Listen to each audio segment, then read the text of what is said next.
अस्सलाम वालेकुम। आप इस्तीफ़ों के मामले पे पोजीशन और ख़ास तौर पे पीडीएम की जो मुत्तहिदा पोजीशन की जमातें हैं वो उनमें डेडलॉक बरकरार है। मुस्लिम लीग नून इस्तीफ़ों के मामले पर राज़ी नहीं और ये वो डेडलॉक है जो इससे पहले भी पाकिस्तान पीपल्स पार्टी की लायदगी की वजह बनी और बाद में पाकिस्तान पीपल्स पार्टी ने पीडीएम को ये प्रपोज़ल भी दिया था कि पंजाब में तहरीक अदम एतमाद लेकर आएँ, काम पंजाब से शुरू किया जाए, लेकिन उस पर इख्तलाफात हुए और बाद में पाकिस्तान पीपल्स पार्टी पीडीएम की इत्तेहाद से बाहर चली गई।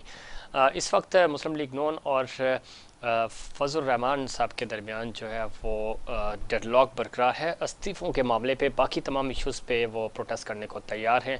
इससे पहले मौलाना फजल रहमान साहब ने लॉन्ग मार्च किया था, उसमें उन्होंने शिकवा किया था नून लीग से भी, पाकिस्तान पीपल्स पार्टी से भी, जो कि उस वक्त इस मार्च का हिस्सा थी। कराची से ये इस मार्च का आगाज़ हुआ था और उस वक्त पाकिस्तान पीपल्स पार्टी ने यहाँ ज़बरदस्त सपोर्ट सिंध की हद तक की थी और फिर पंजाब में लाहौर तक मुस्लिम लीग नून और लाहौर में वो वालेहाना इस्तकबाल उस जो मार्च के शुरा थे उनका नहीं हुआ था। वहाँ पे शिकवा किया था मौलाना फजल रहमान साहब ने। यहाँ पे भी इस वक्त बज़ाहिर तो इस पूरे प्रोटेस्ट में जान नज़र नहीं आ रही। महंगाई सबसे बड़ा एजेंडा है, लेकिन महंगाई 3 साल के बाद ही अपोजिशन को क्यों याद आई और वक्तन फ़वक्तन जब अपने मफादात होते हैं तब ही क्यों याद आती है। अगर मौजूदा हुकूमत कुछ नहीं कर सकती, लेकिन अपोजिशन की तरजीहात में अवामी मसाइल क्यों नहीं थे। देर आए दुरुस्त आए, लेकिन क्या आज भी अपोजिशन का असल एजेंडा महंगाई ही है या इसके पीछे वो मकासद हैं जो वो इक़्तिदार की तरफ उनको लेके जा सकते हैं। अपोजिशन ये कह रही है और ख़ास तौर पर मौलाना फजल रहमान साहब ने ये दावा किया है कि इस दफ़ा जो मार्च होगा उसमें आम आवाम निकलेंगे, गली गली मोहल्ले से, और ख़ास तौर पे वो लोग हैं जो कि किसी पार्टी का हिस्सा नहीं है, आम शहरी हैं, वो इस प्रोटेस्ट का हिस्सा बनेंगे।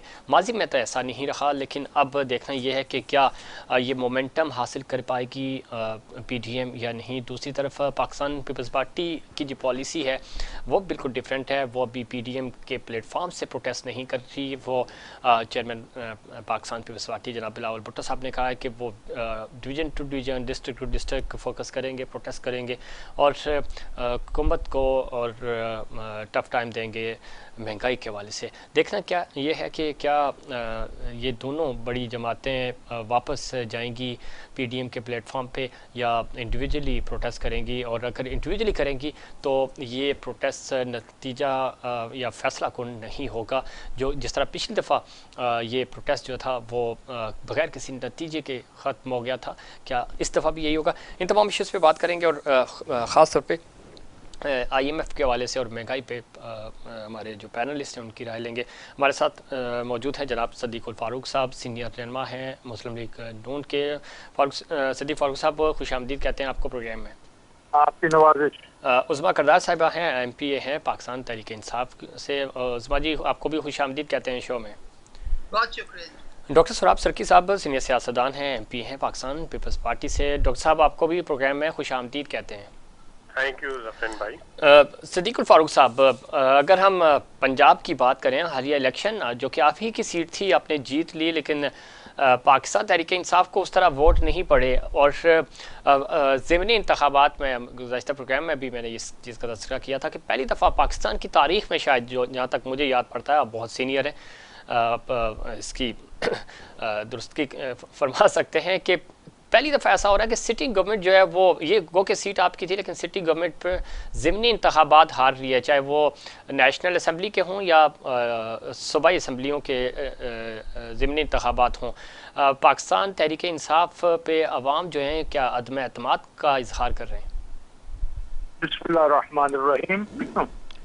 आपने अपनी गुफ्तगू में खुद ही फरमा दिया है, कभी कभार सिटिंग गवर्नमेंट अगर 10 सीटों पे इलेक्शन हो तो कोई एक आध सीट हार जाती है जी, 90% वो जीतती है ये, और 100% भी। तो दर हकीकत तहरीक इंसाफ की लीडरशिप ने जो वादे किए और उसके मुकाबले में उनकी कारकर्दगी है वो इतनी बुरी है कि लो सवाए इसके कि इमरान खान के जो जात से मुतासिर हैं या प्यार करते हैं, पीटीआई के बतौर पार्टी कारकर्दगी से लोग मायूस हो चुके हैं और इसीलिए इन्हें इन तमाम इंतखाबात में शिकस्त हुई है।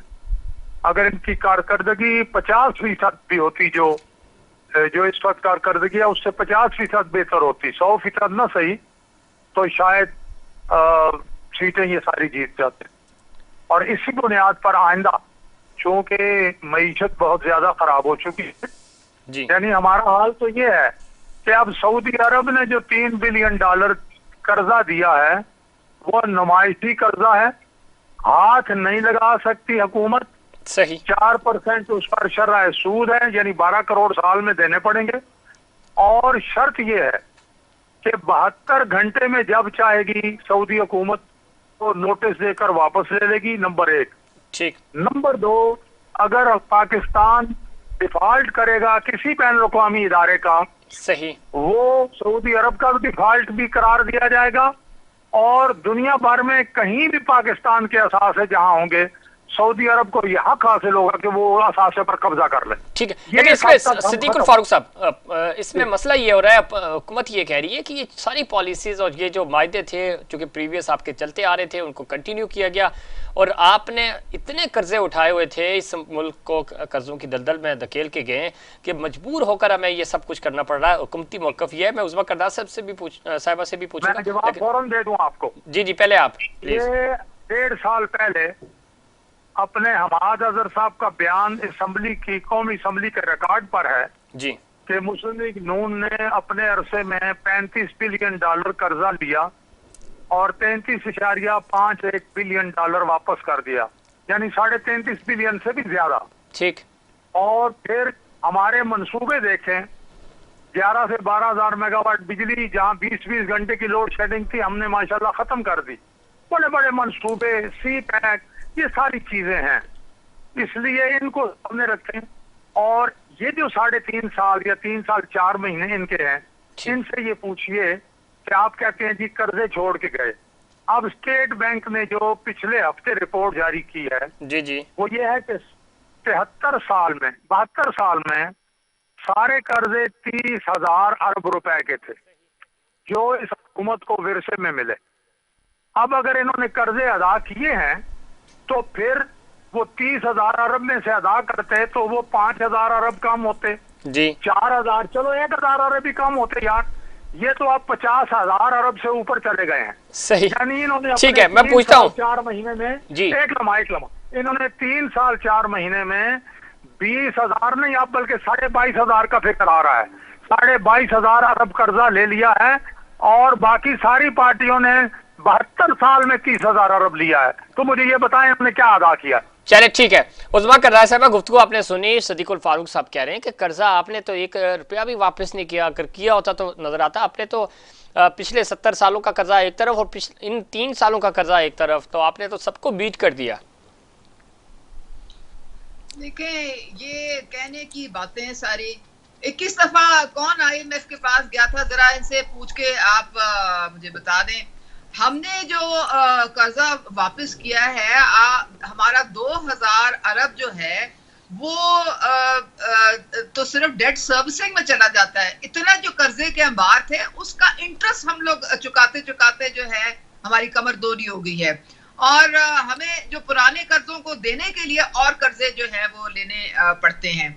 ये जो जब गए थे, सिद्दीकुल फारूक साहब को याद होगा कि 19.5 अरब डॉलर का ये हमारा करंट अकाउंट डिफिसिट छोड़ के गए थे।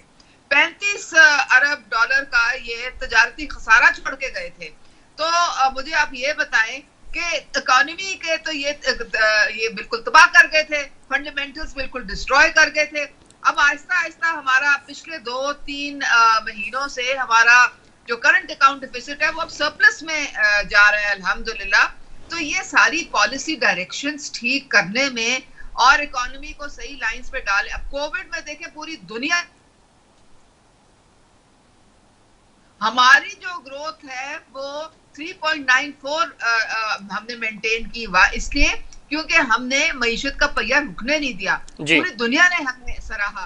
और अब भी जो हमारा ग्रोथ रेट है एग्रीकल्चर में वो 2.5% है। ठीक, लेकिन उज़्मा करदार साहबा मान ली आपके डिजिट्स मान लेते हैं, लेकिन इंडिकेटर शो करते हैं कि महंगाई तो हुई है लेकिन उसमें हमारे लोगों की आमदन भी बढ़ रही है आहिस्ता। अच्छा ठीक है, लेकिन अवाम की दस्तरस से चीजें बाहर क्यों जा रही हैं? आम आवाम को इसका रिलीफ क्यों नहीं मिल रहा? अगर इतने इंडिकेटर्स मस्बत जा रहे हैं तो रिलीफ क्यों नहीं मिल रहा? रिलीफ कब मिलेगा आम आवाम को, आम शहरियों को? ये इंशाल्लाह ताला, आपने शौकत तरीन की जो प्रेस कॉन्फ्रेंस सुनी थी, उन्होंने कहा था कि अगले 3-4 महीने में ये कीमतें कम होनी शुरू हो जाएंगी। अच्छा। और अगर ये इंटरनेशनल मार्केट में अगर तेल की कीमत अगर कम हो गई और तो फिर वो सारा रिलीफ जो है वो आवाम को पहुंचाया जाएगा। ये थोड़ी सी मुश्किल है, ठीक है, ये वक्त जो है हमें इकट्ठे मिलके काटते हैं। बिल्कुल इकट्ठा करना चाहिए। डॉक्टर सराब सर, ये जरा इनको बताते जाए, कह रहे जी इन्होंने सारे बाई इलेक्शन हार गए, तो वजीराबाद का कौन जीता था, सियालकोट का कौन जीता था, और ये 133 में भी अगर हमारे कोताही ना होती, हमारे 2 ही जीते ना उज़्मा जी, 2 इलेक्शन जीते हैं। अमूमन ये होता है कि सिटिंग गवर्नमेंट जो है वो 2 इलेक्शन आती हैं, 10 इलेक्शन जीतती हैं। आपके पास जो रेशियो आ रहा है ना, आप ज्यादा इलेक्शन आ रहे हैं। कराची वाला इलेक्शन भी अभी मैं डॉक्टर सराब सरकी साहब से पूछूंगा, आपके फेडरल मिनिस्टर थे, उनकी छोड़ी हुई सीट हार गए आप, तो ये प्रॉब्लम ये आ रही है। डॉक्टर सराब सरकी साहब, उज़्मा करदार साहबा कह रही हैं अगले 2-3 महीनों में तब्दीली आ जाएगी, इकॉनमी बेहतर हो जाएगी, ख़ास तौर पे आम आवाम को रिलीफ मिलेगा। सिंध की क्या सूरत हाल सर? सिंध में कुछ आवाम खुश हैं या यहाँ पे भी महंगाई से तंग हैं? सिंध में सिंध भी पाकिस्तान का हिस्सा है, यहाँ पर भी बहुत बुरी हालत है। या सर आपकी हुकूमत है ना, इसलिए सूबाई हुकूमत आपकी, इसलिए पूछ रहा हूँ, हो सकता है कुछ बेहतर हो। पीटीआई वाले जफरीन भाई हर 3 महीने में कहते हैं कि बेहतर हो जाएगा। 3 महीने और इनको मिले तो और जो है हालत बुरी हो जाएगी। ये सदीकुल फारूक साहब सीनियर हैं, बहुत सारे प्रोग्राम में मेरे साथ होते हैं। आप ये देखिएगा कि ऐसी हालत है कि कल को कोई कंट्रोल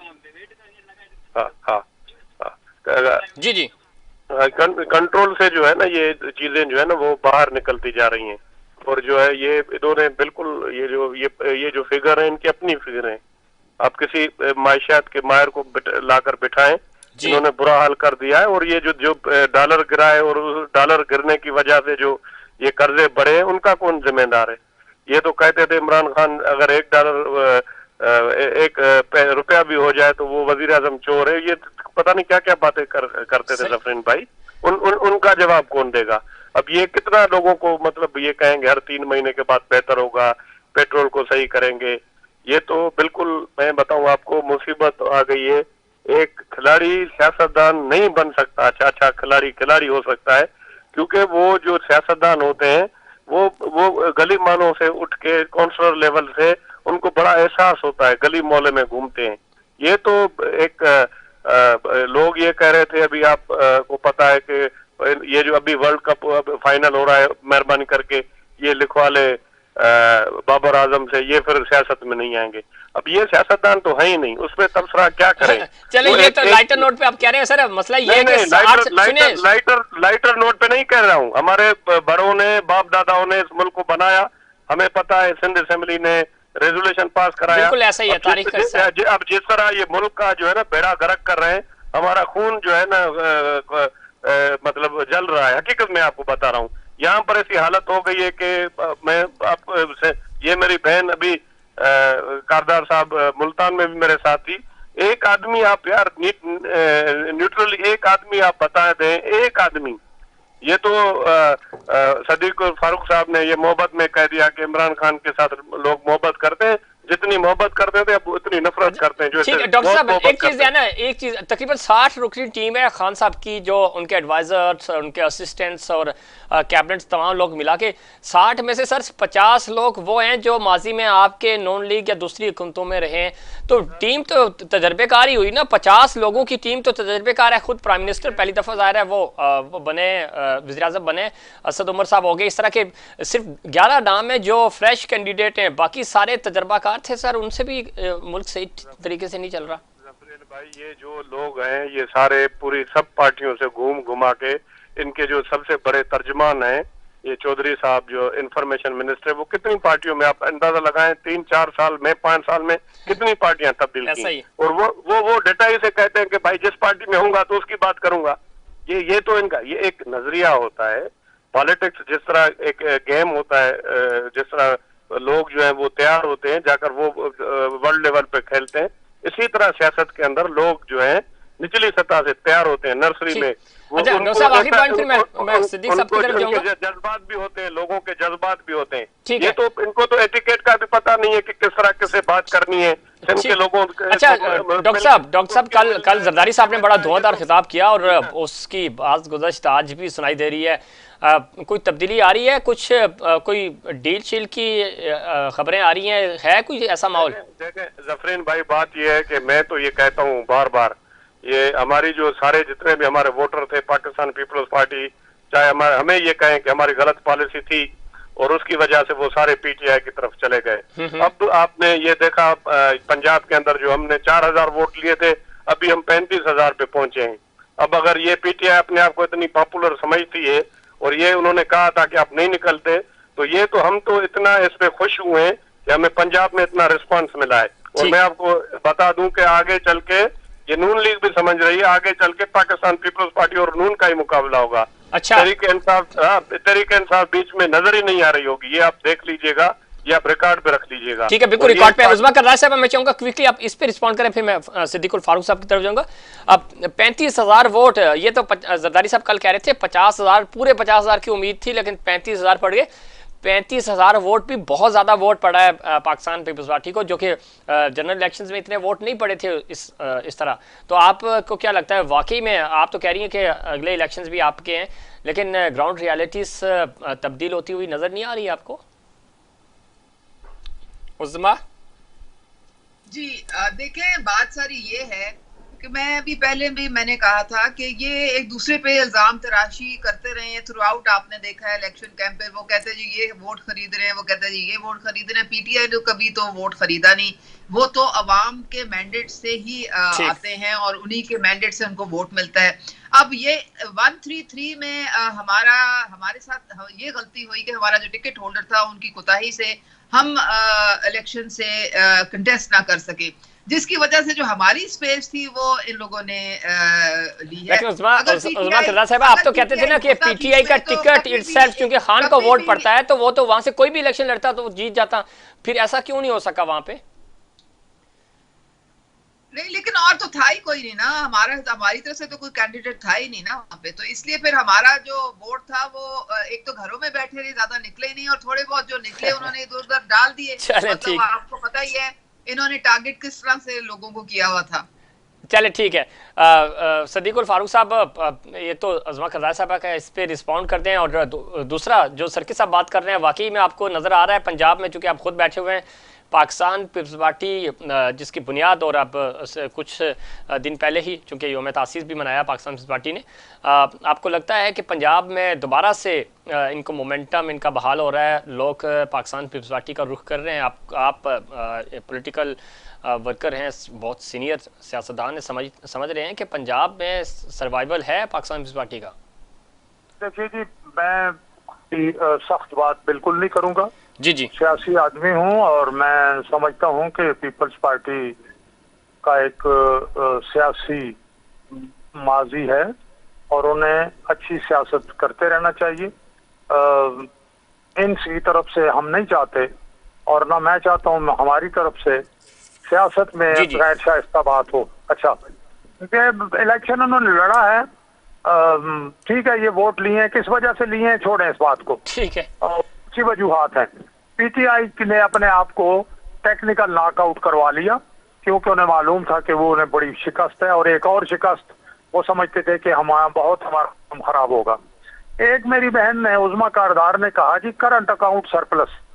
अच्छा जी, उस्मा कारदार साहब मुझे समझ नहीं आती, बहुत पढ़ी लिखी हैं, ये ऐसे ही आके स्क्रीन पे ये बात करती हैं, यानी पता ही नहीं है कि करंट अकाउंट सरप्लस नहीं रहा भाई, वो खसारा बहुत बढ़ गया है। मैं इनके साथ उस दिन भी कहा था ये मेरे साथ कोई भी शर्त लगा ले, आज इसी वक्त आपकी स्क्रीन पे मैंने चैलेंज करता हूँ, करंट अकाउंट सरप्लस कोई नहीं है, बहुत बड़ा डेफिसिट हो गया है। अच्छा। आप करंट अकाउंट का पिछले 5 महीने का 3 महीने का खसारा देखें कितना है, जाइए पूछिए, फिर मुझसे बात चल कीजिए। बेहतरीन हो गया। मैं सदीकुल फारूक साहब, मुझे ब्रेक का कहा जा रहा है, मैं ब्रेक लेता हूँ। इतनी देर में उज़मा करज़ाई साहब अभी अपने जो नंबर्स हैं वो चेक कर लेंगी। ब्रेक के बाद फिर हम जानेंगे कि वाकई करंट अकाउंट जो है वो सरप्लस है या खसारे में जा रहा है। लेकिन इन बिटवीन उज़मा करज़ाई साहब अपने नंबर चेक कर लेंगी। नाजरीन, चूँकि चैलेंज किया है सदीकुल फारूक साहब ने, और देखना ये है कि वाकई में क्या नंबर्स हुकूमत के पास हैं और इकॉनमी बेहतर जा रही है, इंडिकेटर्स जो हैं वो मस्बत जा रहे हैं या नहीं जा रहे हैं, और आवाम को कब तक रिलीफ मिलेगा, इस पर बात होगी। लेकिन उससे पहले एक कमर्शियल ब्रेक।